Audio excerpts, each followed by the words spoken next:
Hello Year 12s and welcome to this video on Royal Commissions. There are 4 things that you need to do while you're watching this video. First, take the very best Cornell notes that you can. Second, use the pause and rewind functions.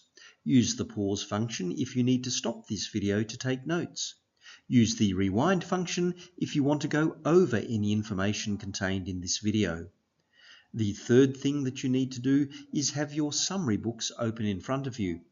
As we go through this video, I will give you some guidance as to what you should include in your summary books.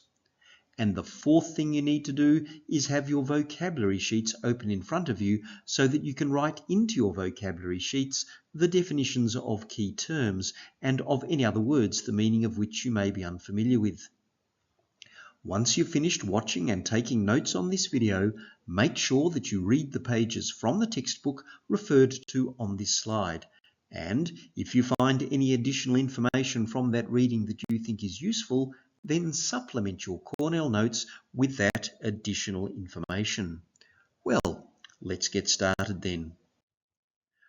On this slide, I've set out your learning intentions for the work that we're going to be doing on Royal Commissions. This work will involve you watching and taking notes on this video, as well as studying a recent example of a Royal Commission inquiry which I'll be giving you in class. Make sure that you write these learning intentions down in your Cornell notes. As a result of watching and taking notes on this video and reading the example of the Royal Commission inquiry, which I'll give you in class, you should be able to do 3 things. First, describe the role of Royal Commissions and their ability to influence law reform. Second, describe one recent example of a Royal Commission inquiry. And third, evaluate the ability of Royal Commissions to influence a change in the law using recent examples. You'll see that our learning intentions refer to recent examples. When we refer to recent examples, we mean examples of Royal Commission inquiries from the past 4 years, which can include where a change to the law has been made to implement a Royal Commission's recommendation, even if that Royal Commission finished more than 4 years ago. A Royal Commission is a formal public inquiry established by the government to investigate a matter of public importance. Look down the left-hand side of your vocabulary sheets, find the term Royal Commission and write this definition in there. Technically speaking, a Royal Commission is established by the Crown acting on the advice of the government. What this means is that Royal Commissions established by the Commonwealth Government are actually established by the Governor-General acting on the advice of the Commonwealth Government.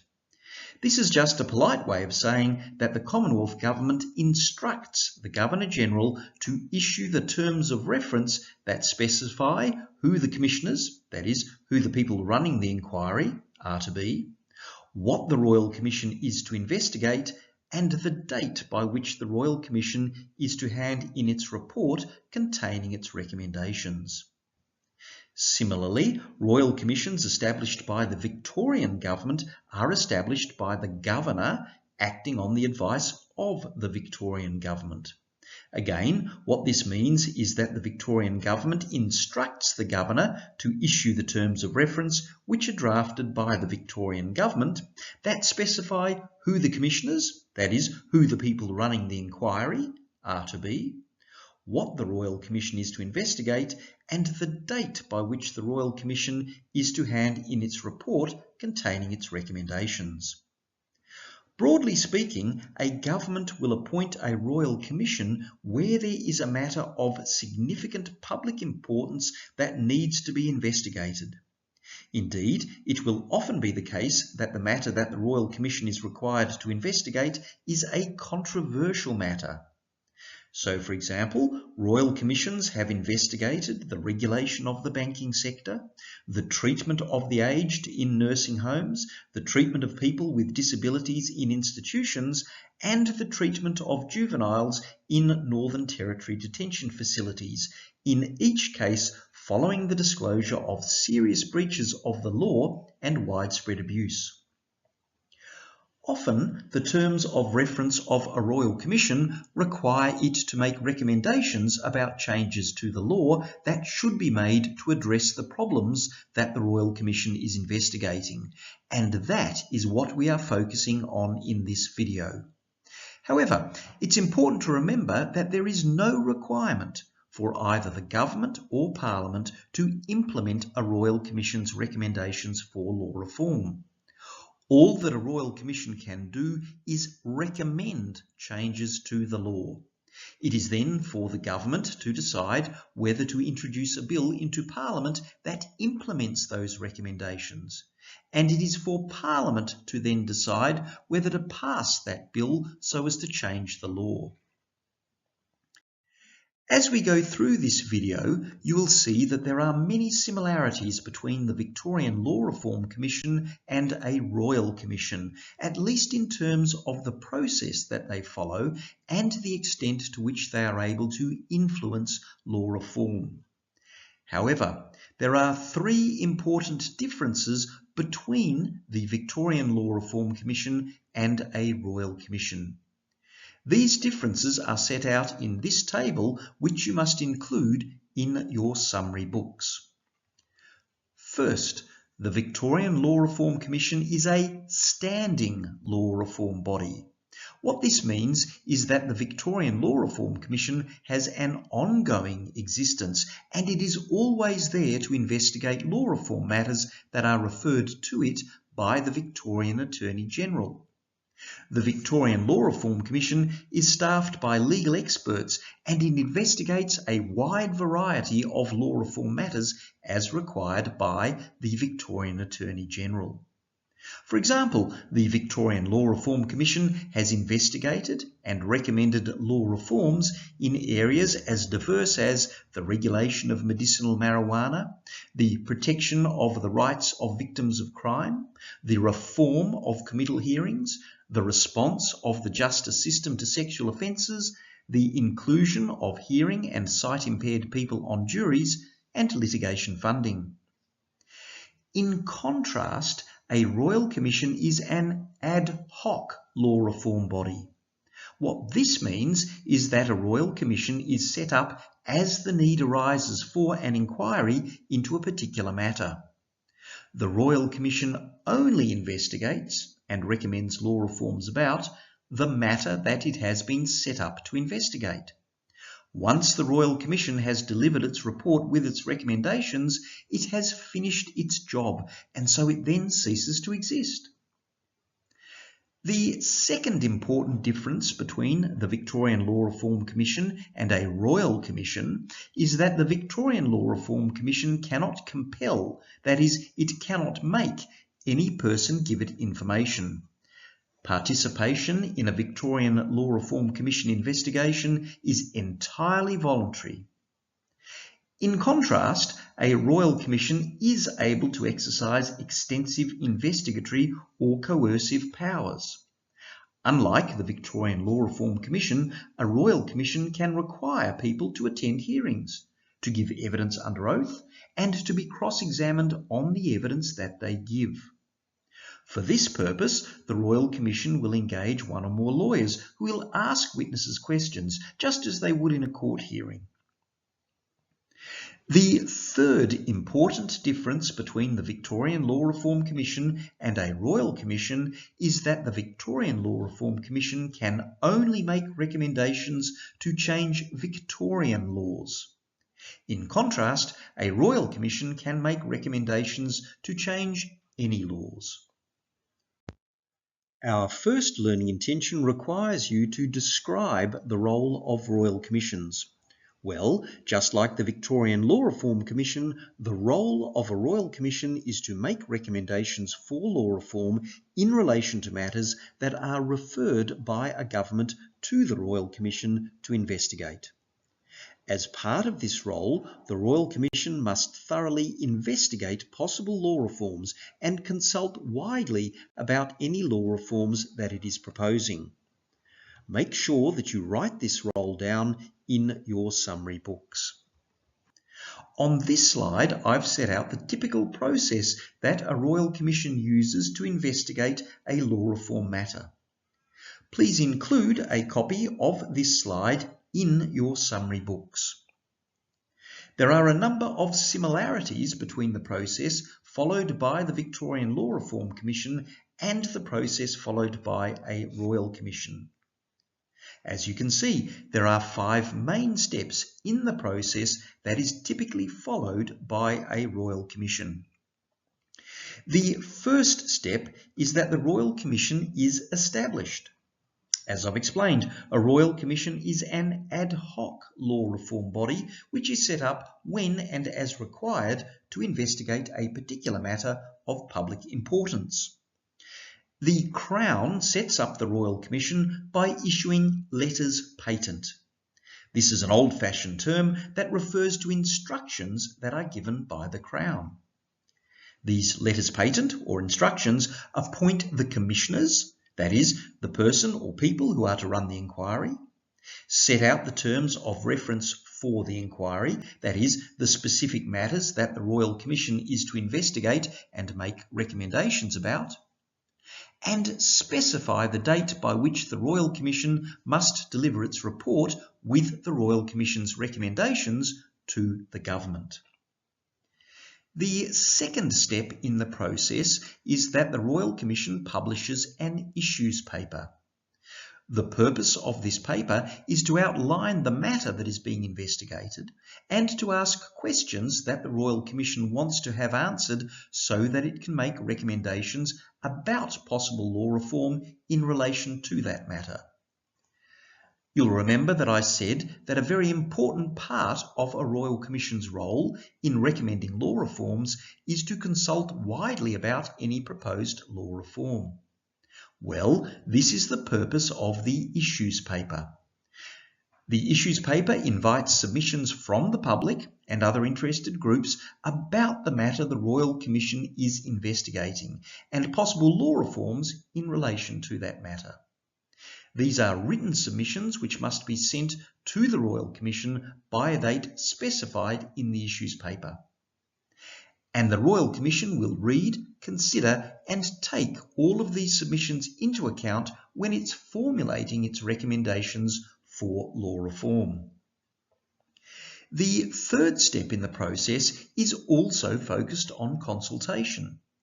Not only does the Royal Commission invite written submissions from the public and other interested groups about the matter that it's investigating and possible law reforms in relation to that matter, but the Royal Commission will also hold consultation sessions where the Royal Commission meets with interested people to hear their views about the matter and possible law reforms in relation to that matter.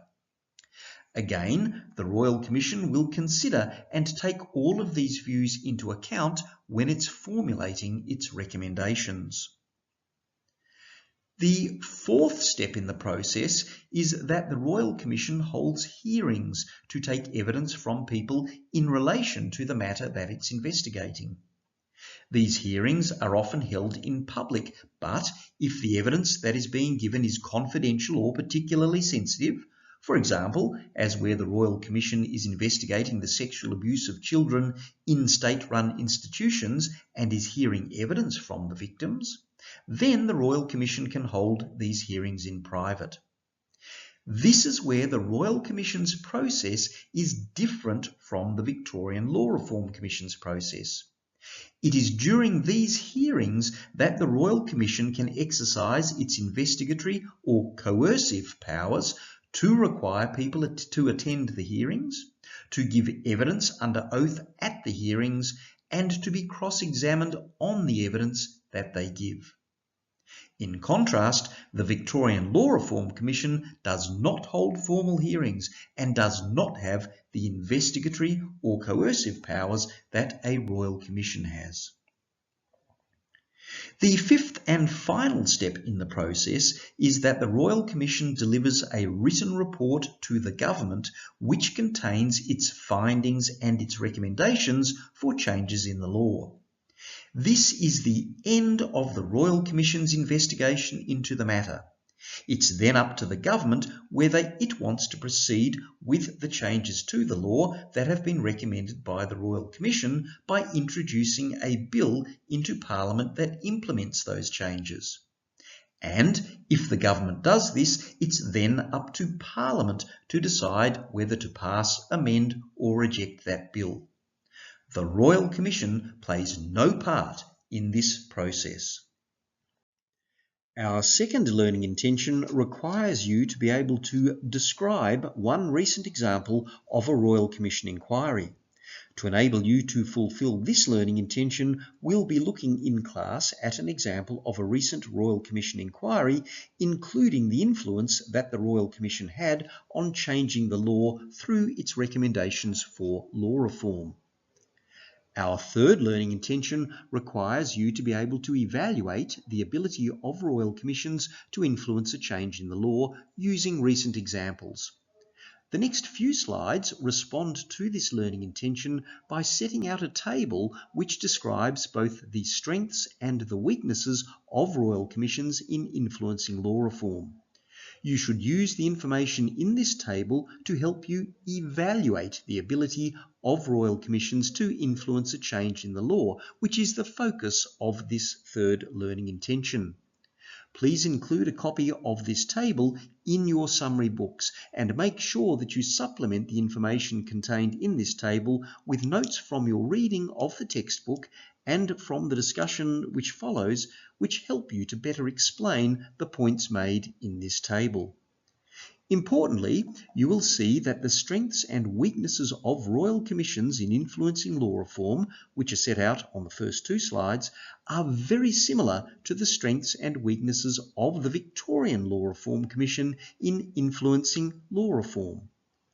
The third slide sets out additional strengths of Royal Commissions in influencing law reform which are not shared by the Victorian Law Reform Commission. The first strength of Royal Commissions in influencing law reform is that members of the community can give their views on any relevant law reform matter, that is, on any law reform that a Royal Commission is considering recommending, through making submissions and giving evidence to the Royal Commission and through participating in consultations conducted by the Royal Commission. This helps ensure that the Royal Commission's recommendations for change meet the needs of the community.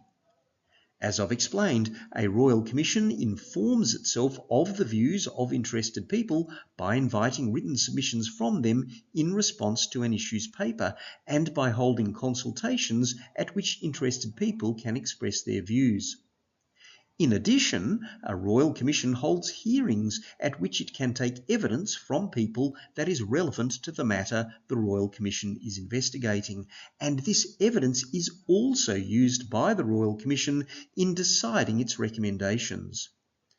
This extensive consultation and evidence gathering process helps ensure that any recommendations that the Royal Commission makes for changing the law meet the needs of the community. And the fact that the Royal Commission undertakes consultations on law reform matters before making its recommendations for changes to the law can give Parliament confidence that those recommendations reflect the community's views on that law reform matter. This in turn means that Parliament is more likely to pass legislation to implement the Royal Commission's recommendations. The second strength of Royal Commissions in influencing law reform is that a Royal Commission is able to comprehensively investigate a law reform matter. The Royal Commission is particularly able to do this because it has extensive investigatory or coercive powers to require people to attend the hearings, to give evidence under oath at the hearings, and to be cross-examined on the evidence that they give. This means that the Royal Commission is able to identify and investigate in detail problems that need to be addressed by changing the law.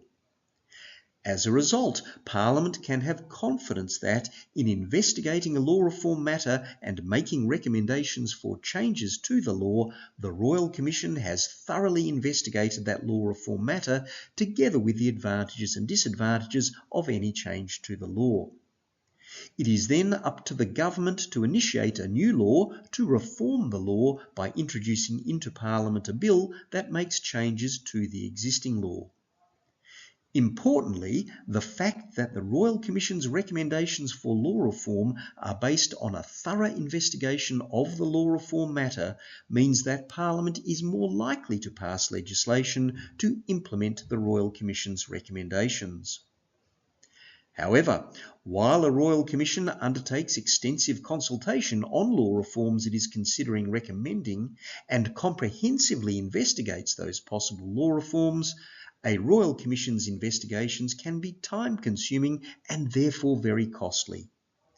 This means that governments may sometimes be reluctant to appoint a Royal Commission to investigate a law reform matter, in which case there will be no Royal Commission to make recommendations about changing the law to address that matter.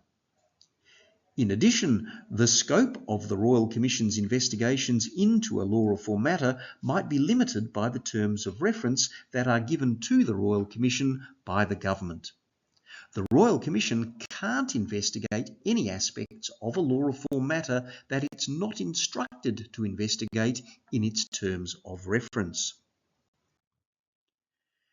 The third strength of Royal Commissions in influencing law reform is that Royal Commissions are independent of both the government and Parliament.